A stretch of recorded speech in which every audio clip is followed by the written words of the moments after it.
Hi everyone, good morning and welcome back to my YouTube channel. Mayam puna magpo ay channel sila taram na okchari. Mayam ay may da uring ajobom thungi yam nungai te sumay nang asang nga dak talay bese. Ado mayam ngasi se Sajibu cheiraobagi beltala market ge hinjang na pekra lay ru gito puni hayeng se Sajibu cheiraob duini na ado market da chatri mamang da khoi se hana mandir da hana chalu gito puni ba kuire mandir chattaba ina ado mandir sisu khoi ganesh mandir dunia ba jatoise ganesh mandir yodri mamang da hanuman mandir hana phangmani hanuman mandir duga changa khoiramaga adu loraga ganesh mandir da chatoini adu loraga direct akhoi beltala market da hinjang na bi lay dunia ba hayeng Sajibu cheiraob duimina ado yemina sime blog se makhata na ahan bada hanuman mandir da hana lae laire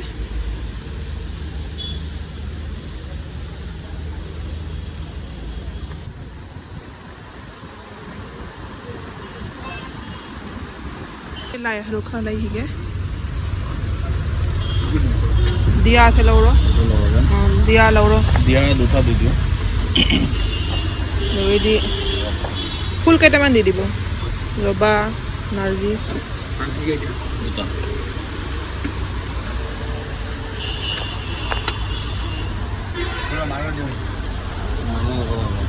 माना दी दियो केटा दी दियो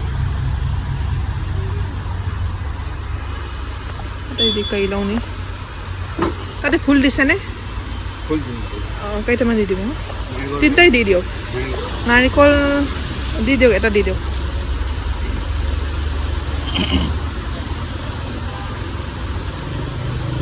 तो से लाए हरुक लई दी अगरबत्ती दिसे ने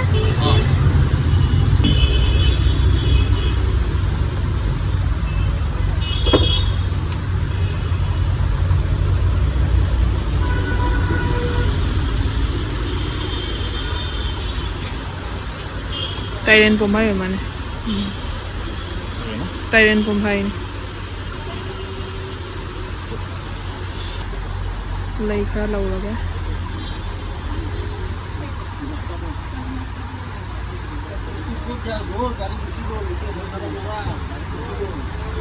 Hoise hoise. Naked haba ba? Mes dise ne? Oh, ঠিক আছে. কিমান হৈছে?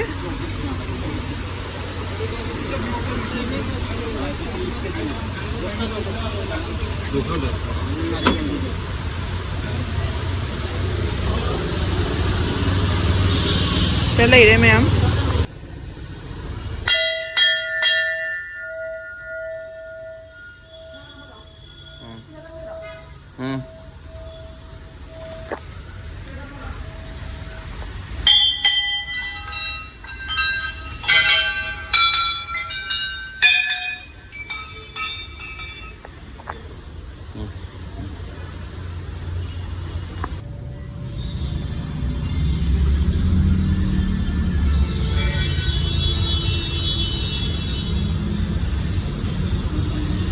아니면 또 누가 있다 오게 아마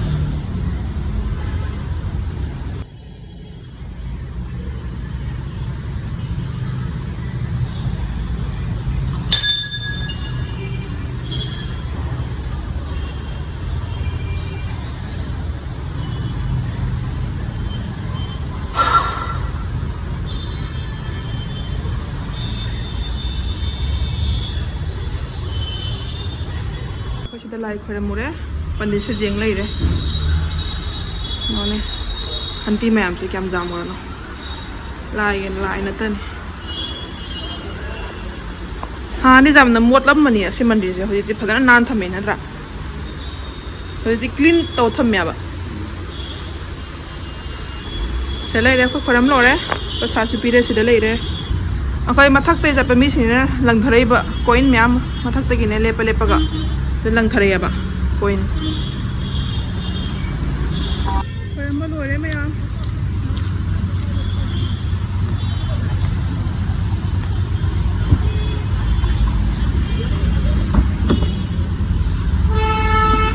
प्रसाद तो चारा सिना प्रसाद तो प्रसाद से लड्डू से जो चारा से जुबी चा जुबीगा चनागा मैम लाइक खरंबा लोरे हुजिक से कोई डायरेक्ट बेलतला मार्केट ता चतुइनेबा हयेंग से सजीबु चेरावबनी अदना हिजांग नापि खरा लैरुखिगे बेलतला मार्केट निमिना योंगचाक सुयेंगे अदने ngasi se weather se nungaeba ngarang nung chuthare ngarang se thabal loibaga dum nung haidareba adoni akoi yum yorakpaga ko ngahak lega dum nung dum chuthare haiba yaeba ko adoni ma'am दना weather se huzik ba taing ting lawana ko palang thaga mangda ai tare thangda nong churambai lore isingna sai mafam je ising yamna thungmuni aba ti meghalaya gari lore lamen lore guwahati lore nong he chubaga lore बेलतला market चंगे तो बको मोसिदा parking का फंगदे हयेंग बिहुदिना parking pick थले अदो हुजे कोई गाड़ी थनमगा बाइक तोने लाक्तोइने बा ब्रेकफास्ट सारगा बाइक तोने लानी मैम पार्किंग फंगन बाइक नाइ सिदा बिहु गो होय दा कइनो नंग सुने तब तब थोबा अदोनी मैम हुजे युम चलगा ब्रेकफास्ट सारगा होय लागे इने निजंग बरो ना लाकपदो सजाई की ना लामबदो निजंग बरो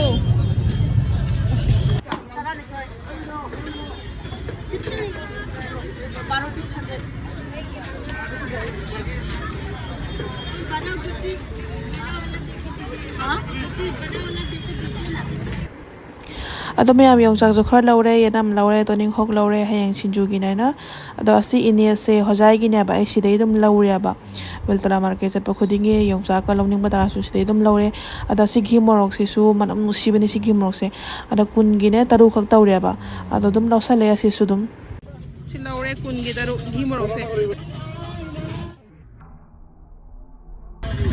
लाई हरु सु लेरे सिदे होजे हेनो सिना मतंग मना अल्फांजो हेनो नि आई केजी दा क्या नो हारा मिदा बाइदा 400 आई तांग मना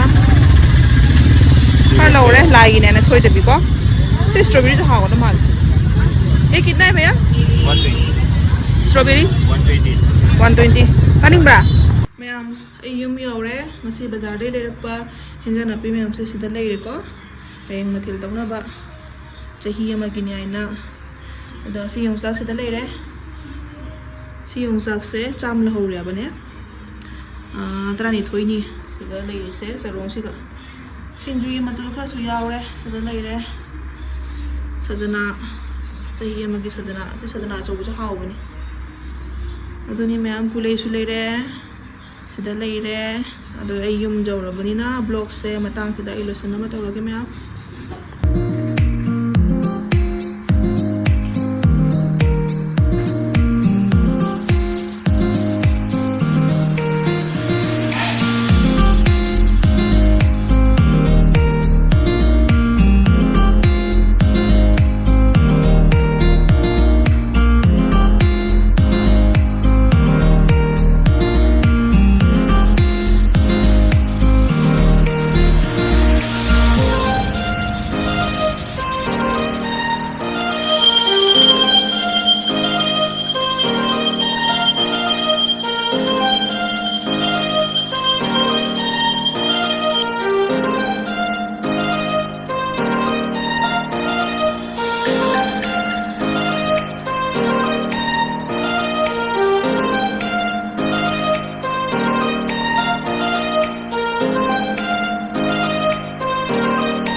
मैम से गौरगे सजीबु चेराउबा नुमितनी मैम सजीबु चेराउबगी मंगल पिजरी हैप्पी सजीबु चेराउबा अदो मैम अखोई की बुदिंग से बन लेबको बिहू की 3 days कंटिन्यू बन फंगे अदो ए हस्बैंड की बुदिंग में बैंक बन लेते बको adona ma huji ai ngonta hagolaga magi breakfast sem khotna pija bithakna beng tha khare abko ado makse half suti lorog lak tunya bang cheiraoba nimni ina khang nganna lawaina adum 12 da duga ma thunglarani adugai punna cheirao mina doini ado ngasi se ithanda ni na ko mathil kadi yamna tawdri abko adum piktak tawna sajibu cheirao doini mathil ma ko yamna taw khot pari tawro khara adum aina ngam adum tawdoini mathil li asu ko hauna thungbodo aduni aba main natrani ma'am adoni ma'am ado hujik se ai se sa kha thaya abko saga se ba ka tawra ka sare ngasi di shortcut tawrabni ado hujik se kai ke mathil ma koi tawdno ma'am da dum uchara ge yamne da mathil budi ado dum angam ba khara dum aina dum tawdoini ma'am yemina se ma'am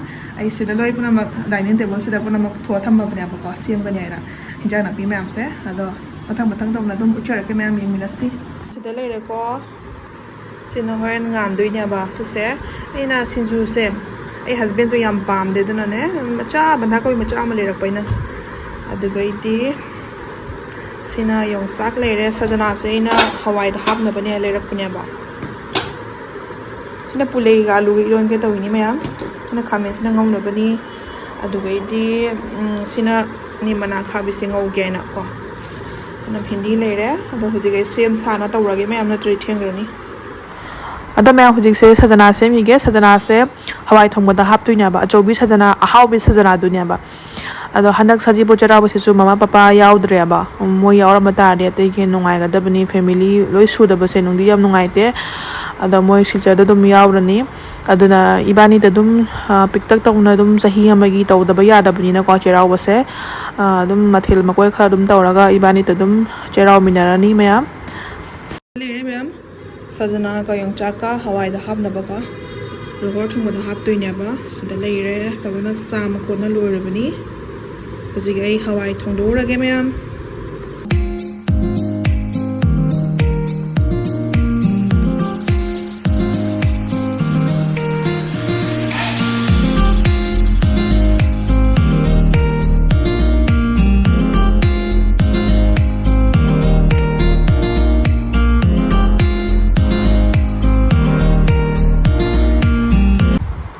अदो मैं हुजिके बोरा होरी बोरा से यनम बोरा ओइदुनी अदो मथेल मकोय तोबगी video से ए यामना हापत्रे अबा video सेमगा मथेल मकोय तोबसे हेजु हैनादे अदैदि मतमसु याम चंगी इथनतनागा तोबनी दो अदुना ससत तौना ए थोंदोयाबा मथेल मकोय सिंगदो यामना video का सेमदरे खरा दुम सेमबनी हुजिक से सिंजु सेमगिगे असे लोरदी अदुम लोसलानी ए हस्बैंड से ऑफिस तगे दुम थोलानी गाग लैरदी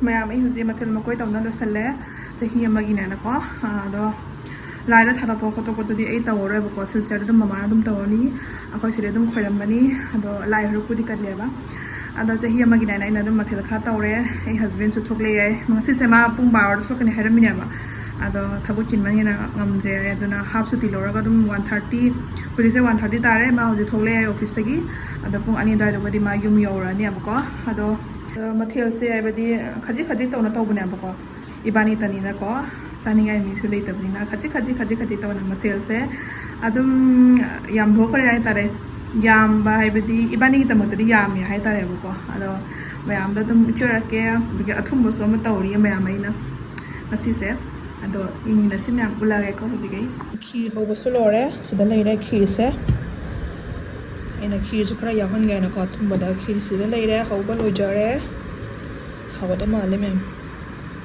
सिंजु सेंबा लोइरे सिसे नुंसुक ngौरागा इन ग्रेन तोबनेबा सिना चनानी अदो असिना घी मोरक नि ngara beltola badare lerakpneba si घी मोरक से अनि हापदी न सागने ना अमता हापनेबा मोरक यामना साना चाबा ngamdeba अदो खुजिगे फज्जना मेथारगे मैम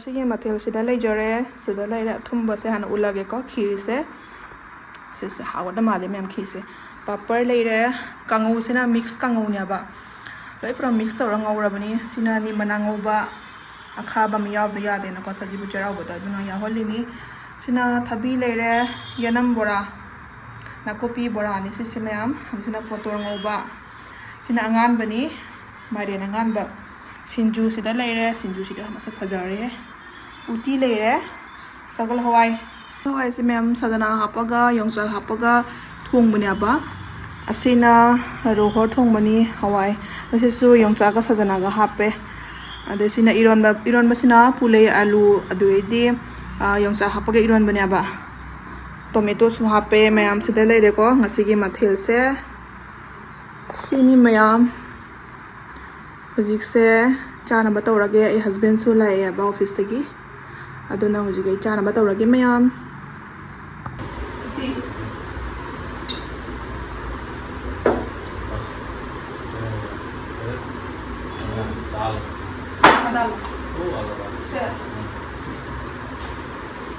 सजना पूरा हाँ तो याद ना आ गया Ready? Yeah, okay. Ready? Sinjudi.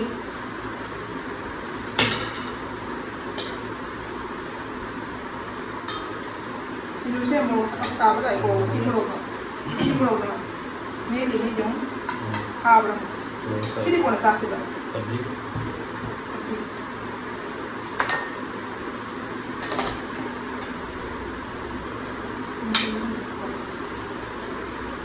Ada. Si Iwan apa lagi dah? Si Iwan lagi borak lagi dah.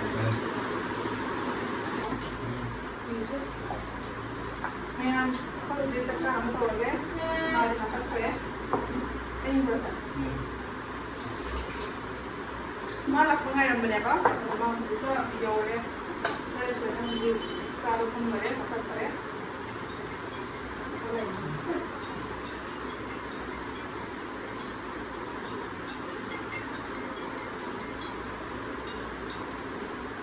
हाँ मौजूद बुला लो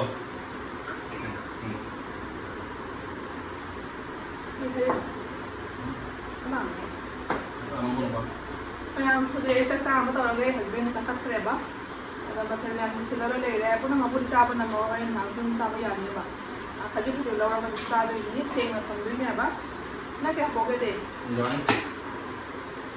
मुँह बापोरा तो हाँ पे kita ngapa lagi usaha apa nggak dia coba sisi yang nggak tahu ya saya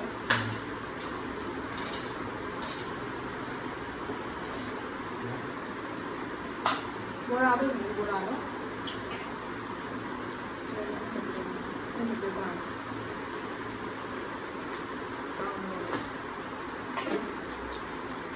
itu sih anak start tahu ya How about you?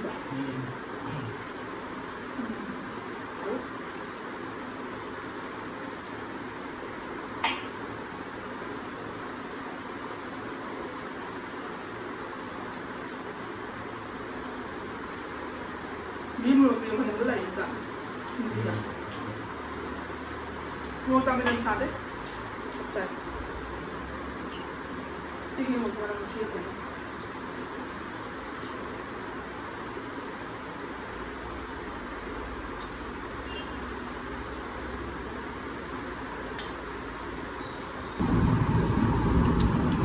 चाहिए क्या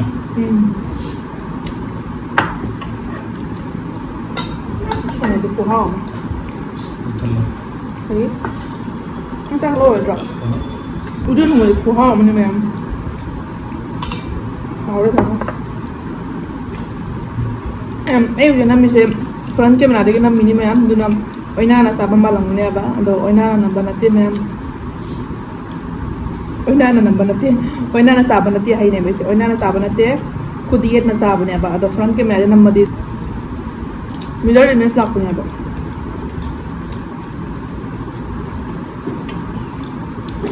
Tahu?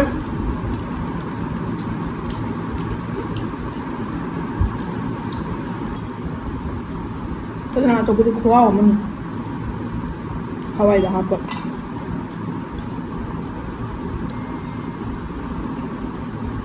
ꯆꯥ ꯂꯣꯏꯅ ꯍꯧꯖꯤꯛ ꯈꯦꯔꯃꯨꯛ ꯆꯥꯈꯤꯗꯣꯔꯦ